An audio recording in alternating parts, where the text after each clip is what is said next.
గుంటూరు రంగానే శంకర్ విలాస్ మీకు గుర్తుంటుంది. ఉందా? మీకు గుర్తుందా? శంకర్ విలాస్ సెంటర్ అని ఒకటి ఉంది. అక్కడ శంకర్ విలాస్ హోటల్ ఉండేది. ఎప్పుడో వాళ్ళ పూర్వీకులు పెట్టారు. రంగనాయకమ్మ అని ఆ హోటల్ ఆవిడ రన్ చేస్తుంది. ఆవిడ చేసిన పనేంటి? ఒక సమాజ హితం కోసం ఎప్పుడైతే మీకు విశాఖపట్నంలో ఒక యాక్సిడెంట్ జరిగింది ఎల్జీ పాలిమర్స్లో, ఆ సంఘటన పట్ల ఆవిడ బాధపడింది. సమాజం ఏంటి మారిగా అయిపోతుంది, మంది చనిపోయారని. దానిపైన ఆవిడ చేసిన పెద్ద నేరం ఏంటంటే ఒక ట్వీట్ పెట్టింది. ట్విట్టర్లో ఒక మెసేజ్ పెట్టింది, దాన్ని ఖండిస్తూ కన్సర్న్ చూపించింది. అది మహా నేరమైపోయి ఆ మహిళకి శాపంగా మారిపోయింది. ఆవిడ్ని అక్కడి నుంచి వేధించారు. నువ్వు పెడతావా అని చెప్పి వేధించి కడాన ఆవిడపైన 41A నోటీస్ ఇవ్వకుండా అరెస్ట్ చేయబోతే కోర్టుకు పోయి బెయిల్ తెచ్చుకునింది. అక్కడి నుంచి మళ్లీ వేధించారు.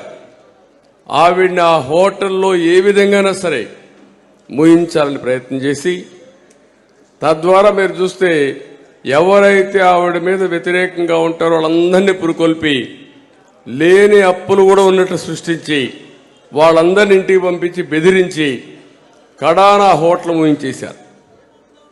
హోటల్ ముయించేసిన తర్వాత ఆవిడ ఇంకేదో ఒక వ్యాపారం చేసుకోవాలని ఇంకొక చిన్న వ్యాపారం చేసుకోవడానికి ఇంకొకటి ఎస్టాబ్లిష్మెంట్ స్టార్ట్ చేసింది. అది స్టార్ట్ చేస్తే అక్కడ అది జరగలేకుండా అడ్డం పడ్డారు, పర్మిషన్ ఇవ్వకుండా అడ్డం పడ్డారు. ఇంకా బతకలేక ఈ ఊరు వదిలిపెట్టి హైదరాబాద్కి వెళ్ళింది. Can you imagine this? ఒక్కసారి మీరు ఆలోచిస్తే ఎంత బాధేస్తుందంటే, ఈ రాష్ట్రంలో ఒక సాధారణమైన వ్యక్తులు బతికే పరిస్థితిలో ఉన్నారా అని అడుగుతున్నా.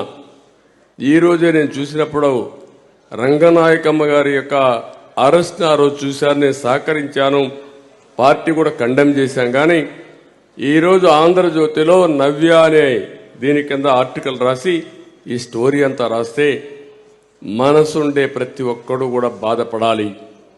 ఇలాంటి సెమీ క్రిస్మస్లో మనం మెసేజ్ చదువుకోవడం కాదు, సమాజం ఏమైపోతుందో దాన్ని కరెక్ట్ చేయడానికి ప్రతి ఒక్క రెవరెండ్ గాని, ఫాదర్ గాని, పాస్టర్ గాని ప్రతి ఒక్కరు కూడా అన్ని మతాల వాళ్ళు కూడా ఆలోచించాల్సిన సమయం అని చెప్పి నా బాధ.